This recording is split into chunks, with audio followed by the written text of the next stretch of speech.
Olá, pessoal do segundo C, aqui é o professor Fausto e de agosto em diante sou eu que estarei com vocês nas aulas aí de física. E aí para essa semana eu vou corrigir a lista que o professor Lindomar, deixou na primeira semana de agosto.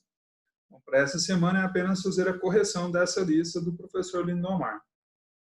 Então, no mês de agosto nós estamos fazendo a retomada de alguns conteúdos estudados lá no segundo bimestre.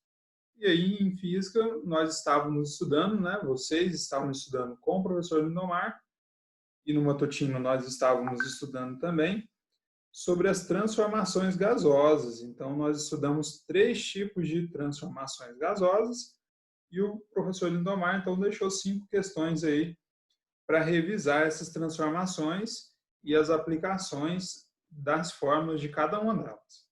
Na número 1, então, nós temos aí um gás mantido a temperatura constante ocupa um volume de 25 litros a pressão de 640 milímetros de mercúrio. Qual será a pressão quando o volume for 100 litros? Então, nós temos ali no início da questão que diz que o gás foi mantido a temperatura constante. Isso, então, classifica essa transformação como sendo uma transformação isotérmica, que é aquela cuja temperatura permanece constante. Então, como é que nós vamos responder a essa atividade aí e determinar a pressão do gás quando o seu volume for de 100 litros? Então, para isso, a gente vai aqui no quadro. Então, das transformações gasosas, nós temos 3, né? E essa da atividade 1 fala da transformação isotérmica, que é aquela que a temperatura não muda. E aí a gente utiliza essa fórmula aqui, ó, que diz que multiplicando a pressão e o volume em qualquer etapa dessa transformação, esse produto, essa multiplicação, vai dar sempre o mesmo resultado. Então, pegando a pressão e multiplicando pelo volume do gás em um determinado momento, essa multiplicação vai ser igual a, se em um outro momento, você pegar a pressão e o volume do gás e multiplicar. Então, tirando os dados aí do exercício, ele falou que a pressão inicial lá era de 640 milímetros de mercúrio, quando o volume do gás era de 25 litros. Então, substituiu o valor da pressão, o valor do volume, e eu quero calcular a pressão do gás, então eu não tenho essa segunda pressão, quando o volume dele for de 100 litros. Daí, substituindo e multiplicando, né? 640 aí, vezes 25, vai dar 16.000. P vezes 100, 100P. Daí eu posso trocar esses dois de lugar, né? Passar o 100P para cá e o 16.000 para lá, sem precisar mudar de sinal, porque eu inverti os dois ao mesmo tempo.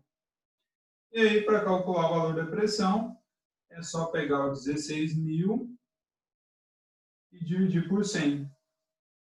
Nessa divisão por 100, eu posso simplesmente cortar, né, esses dois zeros, e aí eu vou ter que a pressão, portanto, é de 160 milímetros de mercúrio. Esse é o resultado, então, da nossa número 1. E na número 2, acredito que o professor Lindomar foi muito camarada com vocês, olha só. A número 2 e a número 3 é exatamente igual à número 1. Então, se você fez a número 1, você já pode pular lá para 4, não é verdade? Porque a 2 e a 3 são exatamente iguais. E lá no número 4, nós temos, então, a seguinte questão. Um gás ocupa o volume de 20 litros, a pressão de 1 atmosfera. Qual é o volume desse gás? Qual é o volume desse gás com pressão de 5 atmosferas, mantendo-se a mesma temperatura? Ou seja, mais uma vez é uma transformação isotérmica, porque a temperatura não muda, é a mesma. Então, basta tirar os valores desse problema, né? Nós temos o volume de 20 litros, quando a pressão é de 1 atm, 1 atmosfera. E quer saber qual é o segundo volume lá, quando a pressão é de 5 atmosferas.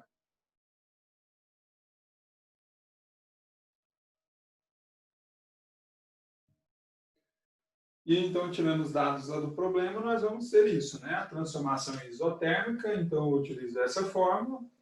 Quando a pressão é de 1, o volume era 20. Quando a pressão é de 5 atm, qual vai ser o volume?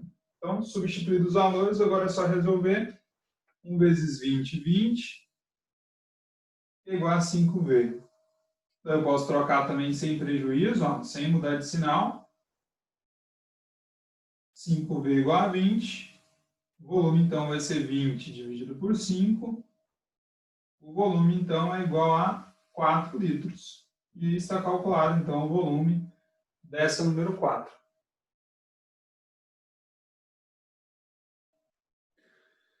E no número 5, nós temos certa massa de um gás ocupa o volume de 15 litros a 27 graus Celsius e exerce a pressão de 2 atm.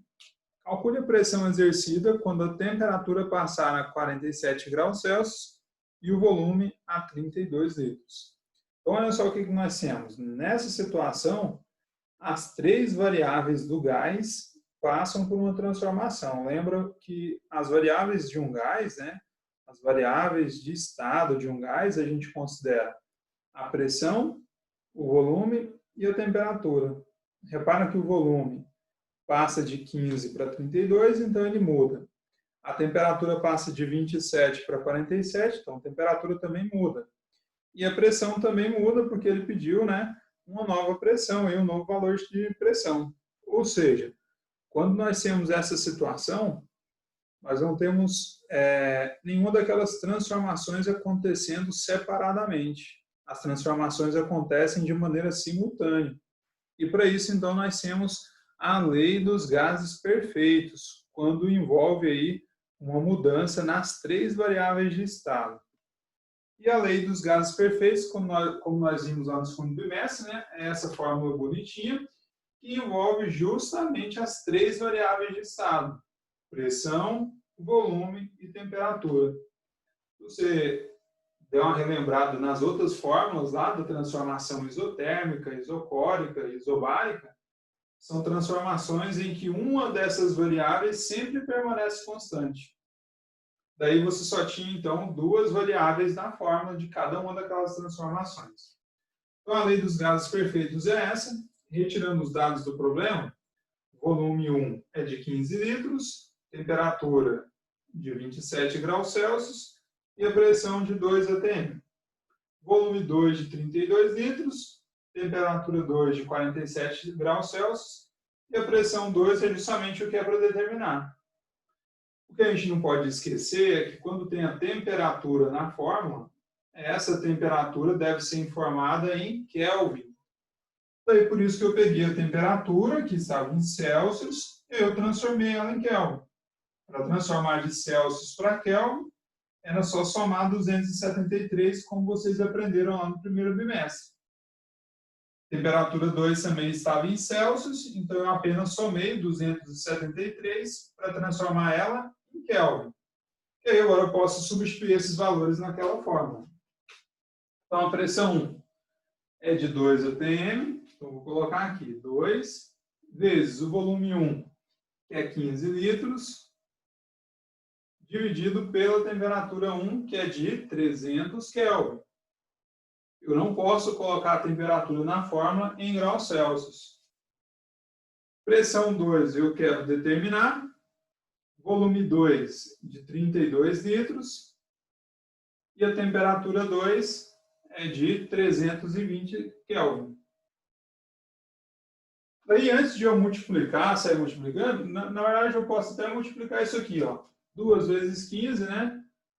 30, dividido por 300, é igual a 32P2, dividido por 320. Daí, agora sim, antes de eu sair multiplicando tudo isso, eu posso simplificar para me dar menos trabalho. Por exemplo, aqui eu posso cortar esse 0 do 30 com o 0 do 300. Posso simplificar ainda aqui em cima por 3. E aí, se eu divido aqui em cima por 3, fica 1. Se eu divido 30 por 3, fica 10. Olha como já simplificou, né? Do lado direito eu também posso simplificar tudo isso aqui por 32 que aqui vai dar 1. E aqui eu posso simplificar por 32 também, que vai ficar 10. Então, toda essa numeração nossa aí, ó, ela ficou só assim, ó. 1 sobre 10, que é igual a 1, P2 sobre 10 também. Olha só, sem multiplicar, só simplificando. E aqui também eu posso simplificar na horizontal. Então, se aqui eu tenho 10, eu posso simplificar aqui por 10, que fica 1. Aqui também eu simplifico por 10, que fica 1 também. E aí, como consequência, nós temos que a pressão 2, portanto, ela é de 1 atmosfera. Bom, eu resolvi essa simplificando. Mas, se você quisesse multiplicar, né? 320 por 30, 300 por 32, você ia encontrar o mesmo resultado, que era a pressão 2 aí de 1 atm. Então, eu espero ter contribuído para que vocês possam ter entendido melhor aí essa correção e essas atividades que eram a retomada do conteúdo transformações gasosas lá no segundo bimestre.